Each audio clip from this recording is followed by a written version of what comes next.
And we're going to get started with Arnie Stapleton with the Associated Press. Arnie, go ahead and ask your question, please. Okay. Hey, John, can you talk about, what were the factors that motivated you to inject such an element of speed into your offense in the draft? Well, I mean, I think obviously we've struggled on the offensive side the last 3 years. And so, I think, we've concentrated on the defensive side and we still help the defense in the offseason, with the trades that we made. So, felt that offensively for us to be able to compete and, give Drew a chance to be successful and us to be successful on the offensive side is we had to get some speed and we had to get some talent on that offensive side and some explosiveness on the offensive side. So, that's why we decided to go that way. We played good defense last year and we'll continue to play good defense this coming year, but we had to pick things up on the offensive side and add that explosiveness and speed factor. And, we had some good players on the offense already, but we had to add to that. So we were able to do that, especially with Jerry as well as KJ and his wide receivers. And then, Albert O today with great speed at the tight end position. So we just feel like we really had to add that explosiveness, and we were able to get that done, I believe. Next up, Ryan O'Halloran with the Denver Post, followed by Nikki. Ryan, go ahead, please. Hey, guys, one for each of you. For John, you mentioned Albert. What stood out on tape about his pass-catching ability? And also for Vick, with Justin from Wake Forest, where do you think his best spot's going to be at linebacker? Well, with Albert O, we really felt, and the first phone call we made today, Vic and I made, was to Drew to find out about Albert and see what he thought about him, because he had a much better junior year when Drew was there than he had last year, and so we wanted to find out and get the inside on him, and and Drew really liked him and gave him really high praise and thought that he was a guy that could come in here and help us, and talked about how we could really run, but had a poor year last year, and so. We were really kind of going off his junior year, and then when Drew gave us kind of gave him the seal of approval, then we were glad that he was our target in the fourth round, and was glad when he was still there when we got him. Plus, to put him on the other side from Noah, he's a 4.49 guy that can really run at 258 pounds, and so again was able to, and a big target, so good in the red zone. So. Another weapon that with great speed that we could add. And Vic, about Justin? Yeah, we like Justin. We'll just throw him in the mix there with all the other inside backers. We treat our inside backers for the most part as interchangeable guys. It's not one side or the other or this position or that. They're both off the ball linebackers. They both have to know how to do each job. So he'll just get thrown in the mix there and see how he develops and compete with the other guys. Nikki, go ahead, followed by Mike Kliss. This is for John. John, I know when Peyton was here, you made a point to try to surround him with some of the things that really helped you late in your career. I was just curious, as you're trying to surround Drew with a lot of the things he needs early in his career, how much does your own experience at that position and what you had or wish you had kind of influence some of the decisions?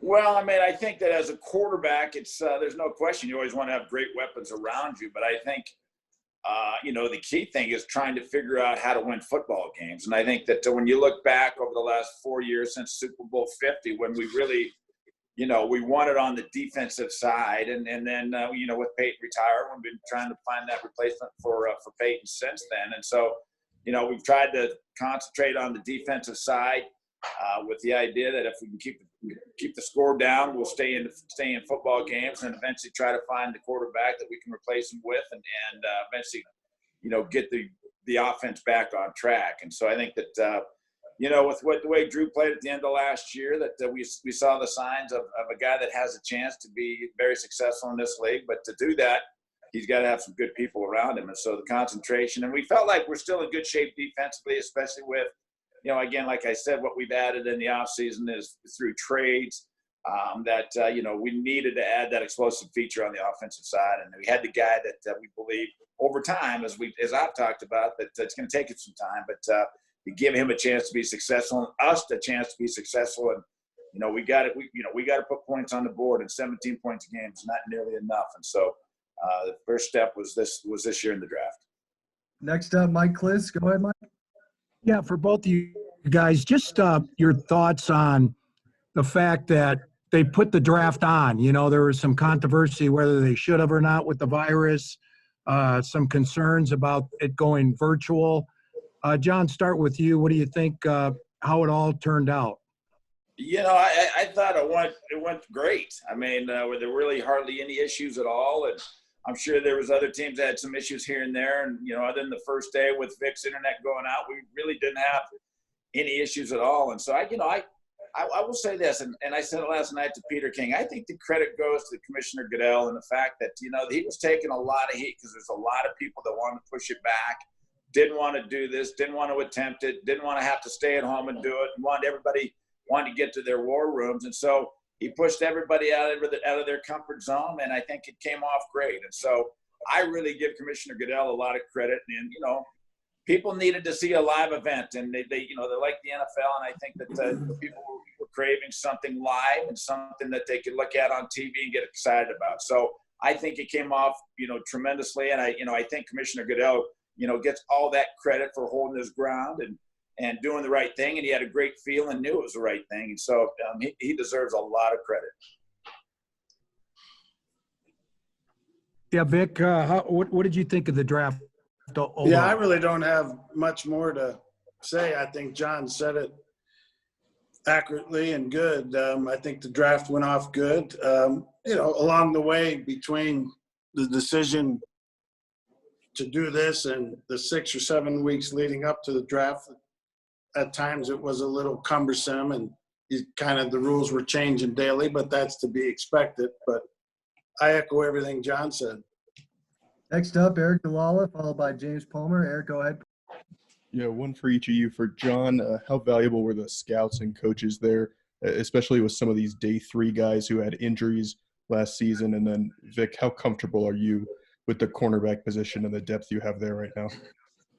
Well, first of all, I can't give enough credit to our scouts. They're the unsung heroes, and we talk about them, and they never get enough credit. This is the one time a year that you know, all their work really comes through. And I just got off a Zoom call with all of them and thanking them for all their hard work, because they did do a tremendous job. We were able to put together a tremendous draft, and it was because of those scouts and all the work that they do, all the background work, all the character work that those guys do. And it's a lonely job. They're on the road about many days out of the year, and they do it unselfishly, and they do it for the Denver Broncos. And so they're the unsung heroes, and they really deserve a lot of credit because they did a heck of a job this year for us.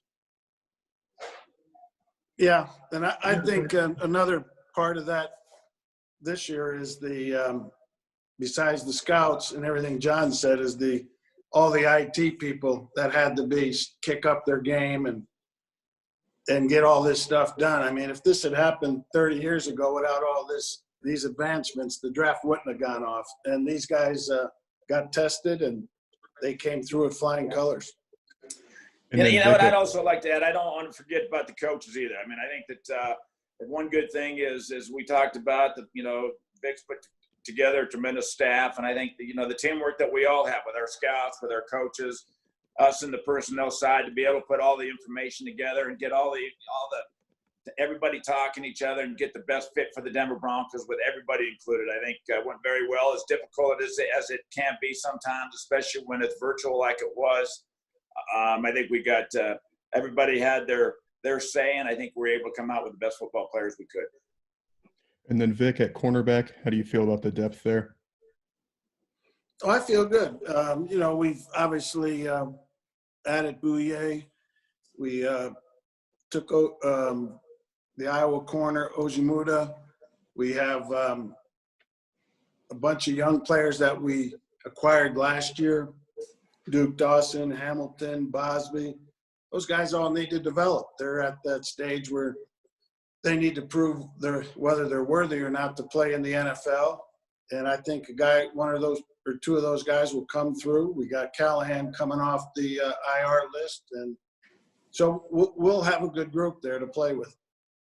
Next up, James Palmer, NFL Network, followed by Jeff Legwold. Go ahead. Hey, guys, this is not entirely draft related, but I don't know when we talk to you again. But with all the moves you've made to get this offense up and going, and now it's a virtual offseason for your quarterback, Vic, what's the plan to teach him this offense with Pat? And I know some teams have talked about putting a whiteboard in their quarterback's home to sit there and draw and show. What is the plan to teach and learn this system now that Pat and Drew can talk? And if John can put any insight into that too about how it works. Well, they're gonna start on Monday, and I'm sure there'll be some trial and error here with the total communication, because now you're communicating with a bunch of different players at one time from all different locations. So we're going to see how it goes, but we're going to be aggressive to push the limits of this teaching situation, because it's critical, especially for our offense and our quarterback, as you mentioned, with Drew putting in a new offense. So we're going to make the most of it. I'm sure that some of it's going to be trial and error, and we'll make adjustments as we go through these next 3 weeks. But I'm confident we'll get a lot out of it. Next up, we've got Jeff Legwold, followed by Lindsey Jones. Jeff, go ahead, please. Kind of a house cleaning thing.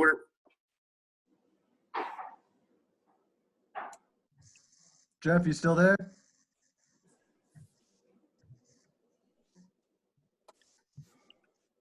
Jeff, your line's unmuted. Go ahead, please. Am I good? Yep, go ahead. Yeah, we can hear All right, you. I'm sorry. Yeah, old man with technology. John, it's kind of a house cleaning thing. Were you ever in on the Trent Williams discussions at any point with the Redskins, and do you feel good? I mean, you have a 10-player class and you didn't take a tackle, so do you feel good about what you have? We got to get better there. There's no question. That's a position that we have to get better at. And I think we're going to have an open competition. Juwan James, we had great expectations of him last year. And, he didn't have, he was hurt, so couldn't play very much last year. And so we have great expectations of him coming back and, being the right tackle for us and playing like he's capable of playing. And then we're going to, as Vic said, that, it'll be an open competition at the left tackle with Eli and Garrett Bowles. And so, we just didn't feel like we were ever in a situation to where we could add to that. And I think that with that, where we were, what our mindset was, what our game plan was, the tackle never fell for us as far as something that we thought that there was a player there that could help us at that position. So, we feel like we still feel like we can be very competitive with the tackle situation that we have, and we got the open competition, and the best player is going to play.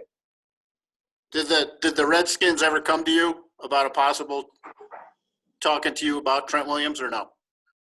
No, okay. we did not talk to them. We'd heard that what was going on, but we also heard what the compensation was, and I think Tampa was in on it. There's a couple, Cleveland, several other teams that were in on it, but where the compensation was, we didn't feel like that was something that we wanted to get involved in. And if I could just toss one more in, this is the second 10-player class you've had in the last 3 years. Is that just the way the board felt, or is that a factor of where you thought the roster was? Well, it was a factor of what picks we had. So I think we had 10 picks, and so obviously with the trade we made last year with Pittsburgh to get the extra 3, and then also the pick that we had that we got from San Francisco when we moved Emmanuel, and then we end up getting 3 comp picks, and so that's why it added up to be the 10-player pick. And we tried to move around a little bit, but we didn't think that when we did that it was worth for us what they wanted, and so therefore we sat pat. And it wasn't about numbers.